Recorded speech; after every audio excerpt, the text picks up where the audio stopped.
इस समय जो है मेरी मौजूदगी सुपौल जिले के प्रतापगंज प्रखंड अंतर्गत चुलौनी पंचायत के उत्तर में चुलौनी गांव में मौजूद है। जैसा कि आप लोग जान रहे हैं कि सरकार के द्वारा जो है लोकसभा चुनाव को लेकर के जो है घोषणा जारी कर दी गई है। हम इसी संबंध में जो है सुपौल लोकसभा से यदि आरजेडी की सीट फाइनल होती है तो उम्मीदवार का चेहरा कौन होगा, यही जानने के लिए हम इस समय चुलौनी उत्तर में मौजूद हैं और सीधे हम आपको वार्तालाप में जानकारी देंगे। बने रहिए मेरे वीडियो में, हम पूरी जानकारी आप तक शेयर करेंगे। बहुत बहुत स्वागत है अंकिता जी मेरे चैनल में आपको। बहुत बहुत धन्यवाद। अभी जो है सुपौल लोकसभा चुनाव में यदि आरजेडी का सीट फाइनल होता है तो यहाँ से उम्मीदवार का चेहरा कौन होगा? पार्टी है, संगठन है, तो कार्यकर्ता तो बहुत है, लेकिन मेरी समझ में यदि आप हमसे व्यक्तिगत और जनमानस की बात को पूछ रहे हैं तो मेरा स्पष्ट कहना है कि इस सुपौल लोकसभा सीट से कहीं कोई गैर यादव को टिकट दे तो मेरे समझ से तभी यह सीट निकलना संभव होगा। क्योंकि इसका प्रयोग कई बार देखा गया है और कांग्रेस में एक रंजिता रंजन थी तो उसका यादव और मुसलमान कहने का मतलब माय समीकरण के अलावा भी कुछ वोट को अपने व्यक्तिगत कर्म पर, काम पर वो लेने की क्षमता रखती थी। उसके बाद मैं स्पष्ट रूप से कहना चाहूंगा कि यादव में सुपौल में यदि किसी को टिकट देगा तो यह सीट जीतने की स्थिति में नहीं है। इसलिए अच्छा है और मैं आपके माध्यम से पार्टी का जो शीर्ष नेतृत्व आला कमान जो है उसको भी मैं आगाह करना चाहूंगा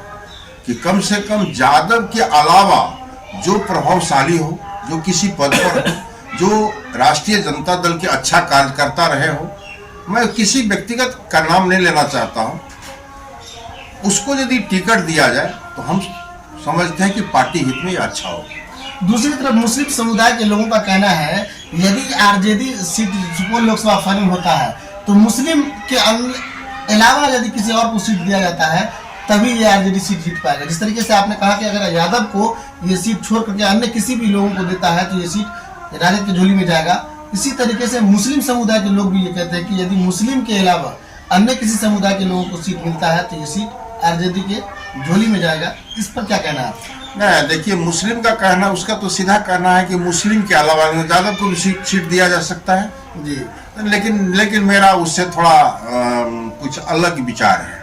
मेरा कुछ अलग विचार है। मुस्लिम का जो भी लोग कह रहे हैं, मुस्लिम और यादव का जो कोऑर्डिनेशन है आज के टाइम बिहार में, उसी को माय समीकरण से न जाना जाता है। लेकिन यदि हमारे नेता तेजस्वी जी एक और बाप को लाया गया, एक जमाने में माय समीकरण हुआ करता था, फिर तेजस्वी यादव ने ए से जेड की पार्टी कहा, फिर नया उसमें संशोधन हुआ कि बाप की पार्टी है, तो बाप का समझ लीजिए बी से क्या होता है, बी से बहुजन होता है, वो तो बादशाह हर कोई जान रहा है।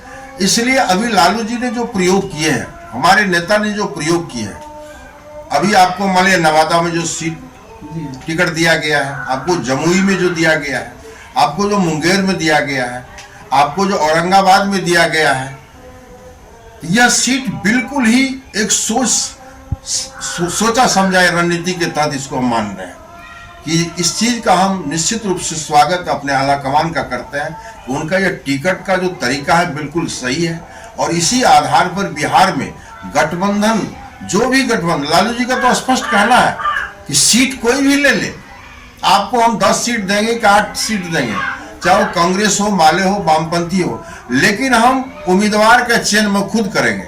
हम इसका भी उसका स्वागत करते हैं। कांग्रेस वाले को तो स्पष्ट हमारे नेता कहते हैं कि सीट लेने से नहीं होगा, पहलवान को पहले खोजो, तो पहलवान है का? तो कांग्रेस में तो पहलवान है नहीं। इसलिए 2020 के विधानसभा चुनाव में हमारी पार्टी ने, हमारे नेता ने जो प्रयोग किया था, 70 सीट में जो कांग्रेस 19 सीट पर जो जीत हासिल करेगी किया था, कम से कम वह गलती हमारी पार्टी फिर नहीं दोहराएगी और हम ये उम्मीद भी नहीं करते हैं कि दोहराना चाहिए।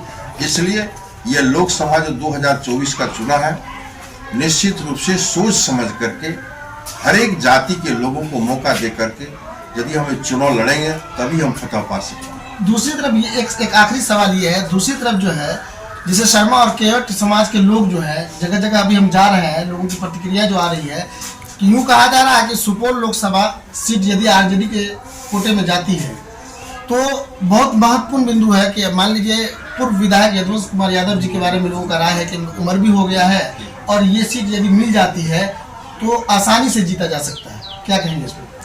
अब देखिए, जदुवंश बाबू तो हम लोगों के अभिभावक नेता भी है, अब उसके बारे में खास बात हम नहीं कहना चाहते, क्योंकि ये सवाल भी हम लोगों से पूछना भी अच्छी बात नहीं है। जदुवंश बाबू हैं तो उसका भी सम्मान करते हैं, हमारे गार्जियन नेता भी हैं। अब व्यक्तिगत जदुवंश बाबू को सीट दे दिया जाए तो जीत जाएंगे या ये मतलब अदर कास्ट के लोगों का कहना है। अब अदर कास्ट का क्या कहना है उस पर हम नहीं जाएंगे, लेकिन हम अदर कास्ट ये भी तो हो सकता है कि यह सीट को फंसा दे।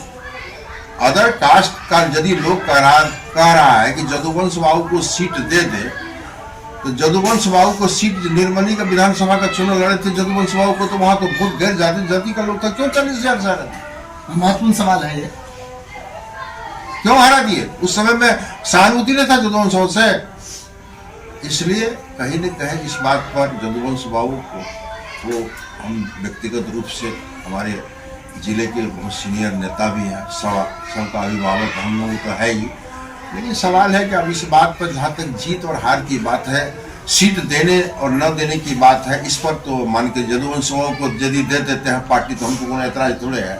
हम तो मान लिया खुल करके जितना और लोगों का मदद करेंगे उससे तो बढ़ चढ़ करके मदद करेंगे उसका, लेकिन परिणाम पर थोड़ा हाँ जो बात है हाँ ऑन कैमरा तो मान के यदि आप हमसे इंटरव्यू लेने के लिए आए हैं तो हमारा तो अपना कुछ व्यक्तिगत रहता है कि हम सही बात हम बोलने के थोड़ा नहीं होना भी चाहिए, वाइट क्लीन जो हकीकत है और पार्टी के लिए सही मैसेज। व्यक्तिगत आप किसी आदमी का नाम कहिएगा जो फला आदमी के नाम के बोल, हम तो स्पष्ट रूप से कहते हैं कि यह सीट जो है यदि आरजेडी यह सीट दे रही है तो हम आपको कहते हैं कि यह शर्मा का सीट होना चाहिए, और यदि आम चर्चा है चंद्रहास चौपाल का तो चंद्रहास चौपाल को यह सीट होनी चाहिए। उसका कारण उसका लॉजिक हम दे रहे हैं।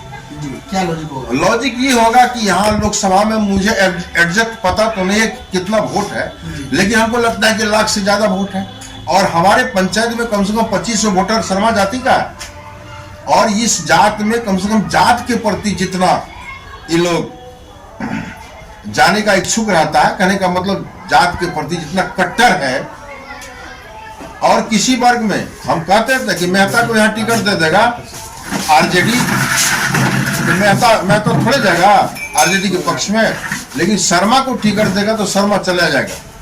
ये हम लोगों का ये जमीनी प्रयोग है, ये जमीनी प्रैक्टिकली बात हम आपको कह रहे हैं कि यदि यहाँ से शर्मा को टिकट दे देगा ना चंद्रहास चौपाल को, तो सीधा जो है सो जितना शर्मा है सब में एकदम इंटैक्ट होकर के जाएगा उसके साथ। ये हम व्यक्तिगत प्रयोग करते हैं। अब मान के लिए पार्टी है हमारे, अब कोई यादव, और हम तो हमारे सवाल पहुंचे कि यादव को इस बार छोड़ दीजिए। यादव यदि आप पार्टी को बचाना चाहते हैं, देखिए आप हम कोई आदमी फुसलौना को अपने नहीं करेंगे कि चलिए भाई आप आए हम आपका वकालत कर देंगे। ये व्यक्तिगत हमसे किसी आदमी को आस्था हो सकता है, लेकिन जहां तक पार्टी की बात है, यदि हम मान लीजिए पार्टी के लेवल पर यदि बात करेंगे तो हमको कम से कम हमको पार्टी का ध्यान रखना पड़ेगा।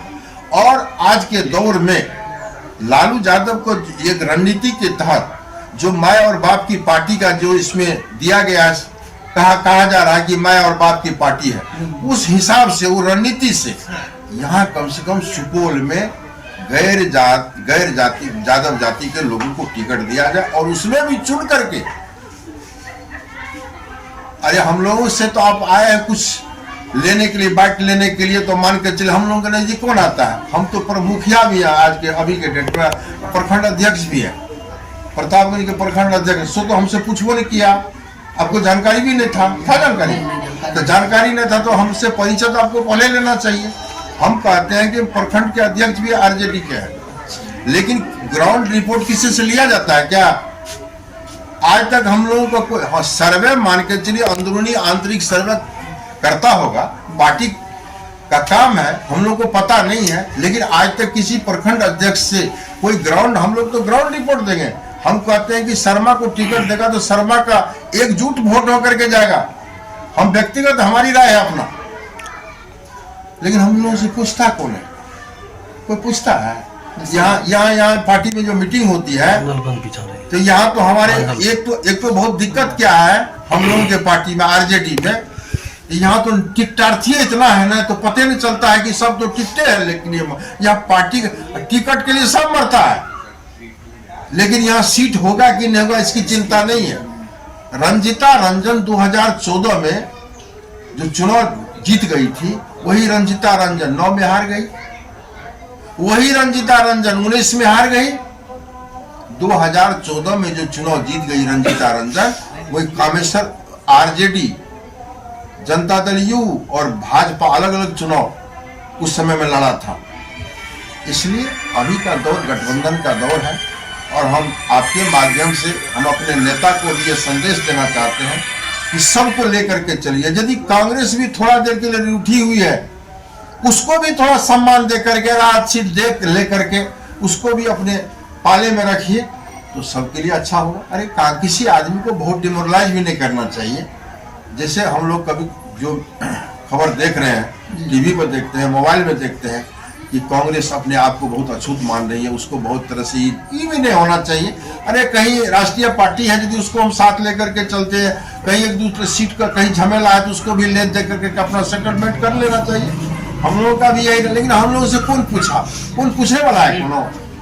चलिए यही बात है, और कोई बात है तो कहीं। अब अपना परिचय बता दें। मेरा नाम अनिल कुमार यादव, हम प्रतापगंज राजद प्रखंड अध्यक्ष और साथ साथ अभी वर्तमान में इस पंचायत की मुखिया भी है। ये जो अनिल कुमार जी से अभी वार्तालाप हो रही थी, ये हकीकत बात है। जमीनी जो है सतह पर जो काम करता है उन्हीं को पता होता है कि जमीनी सतह पर क्या होना चाहिए। जो हमारे व्यूअर्स हमारी वीडियो को देख रहे हैं, ज़्यादा से ज़्यादा शेयर कीजिए और लाइक कीजिए, और कमेंट बॉक्स में जरूर अपनी राय दीजिए। फिर मिलते हैं हम आपको नेक्स्ट वीडियो में।